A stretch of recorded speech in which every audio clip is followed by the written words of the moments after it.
બોરડી ગામે કચરાના અને ગંદકીના ઢગલા થતા મચ્છરના ત્રાસથી ગ્રામજનો હેરાન પરેશાન.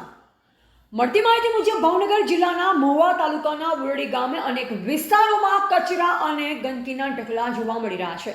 અત્યારે ચોમાસામાં વરસાદ વરસતા ખાડાઓમાં વરસાદના પાણી ભરાવાના કારણે મચ્છરનો ઉપદ્રવ વધી રહ્યો છે, જે કારણે શરદી તાવ સહિતના રોગચાળામાં ખૂબ જ વધારો થયો છે, જેથી સ્થાનિક વિસ્તારના રહીશોને રોગચાળો ફાટી નીકળવાનો ભય સતાવી રહ્યો છે. ગામના અનેક વિસ્તારોમાં કચરો અને ગંદકી જોવા મળે છે. આ ગંદકીમાં ગાયો, ભૂંડ સહિતના આરોટા હોવાથી વધારે ગંદકી ફેલાઈ રહી છે. આ ગંદકીના કારણે મચ્છરનો ઉપદ્રવ વધ્યો છે. તેમ છતાં આરોગ્ય તંત્ર નિદ્રાધીન છે.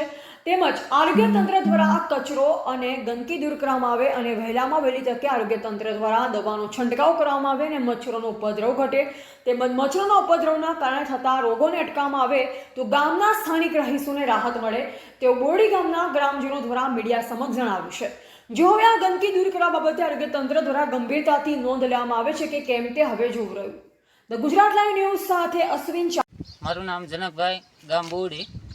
હવે આપણે શેરીમાં ઉકળાનો પ્રશ્ન છે.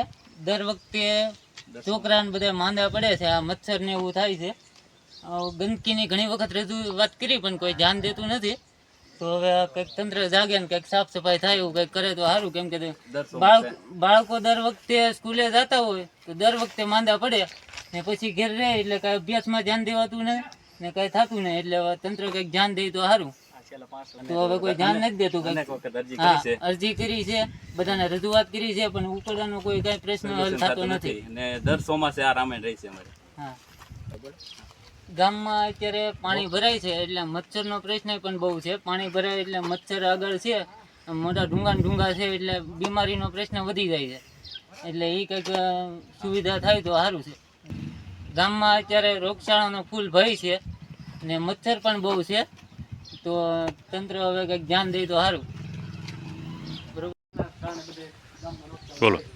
આના કારણે તો બધા એને રોગચાળો થાય ને મચ્છરા આવે બધું, બરાબર. એમાં બધા એમાં બીમાર પડે.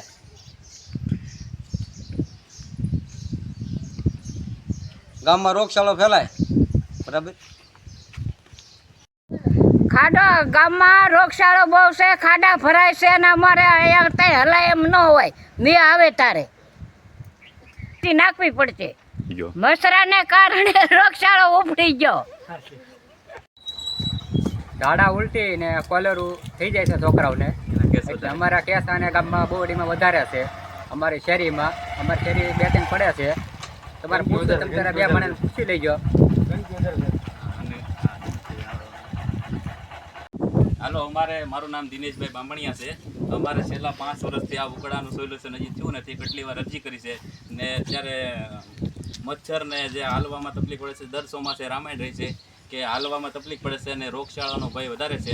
જેથી કરીને અમારે છોકરા અહીંથી જાય છે સ્કૂલે તો હાલવામાં તકલીફ પડે છે અને જે માંદા પડે છે અને તંત્ર હજી કાંઈ જાગતું નથી એવું લાગે છે મને કે હવે આવનારા સમયમાં જાગશે કદાચ ને તો આ ઉકળાનો હલ થાય. તો અહીંયા અમારે ઉકળો છે એટલા વર્ષ થયા, 5-6 વર્ષ થયા, કોઈ કાંઈ ધ્યાન દેતું નથી સાહેબ. ને અમારા છોકરાને સવારમાં નિશાળે સવારમાં ભાગ લેવા જવાનું હોય તો તકલીફ બહુ પડે છે. અમારે આમ ફરીને જવું પડે. તો આનું કંઈક તમે કંઈક કરાવો સાહેબ તો સારું કહેવાય. નકર પછી અમારા છોકરા બીમાર પડે છે, અમારા કાંઈ દવાખાને લઈ જવા પડે.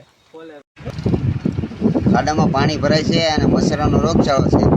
એટલે નિશાળે એને હાલવાની તકલીફ પડે છે.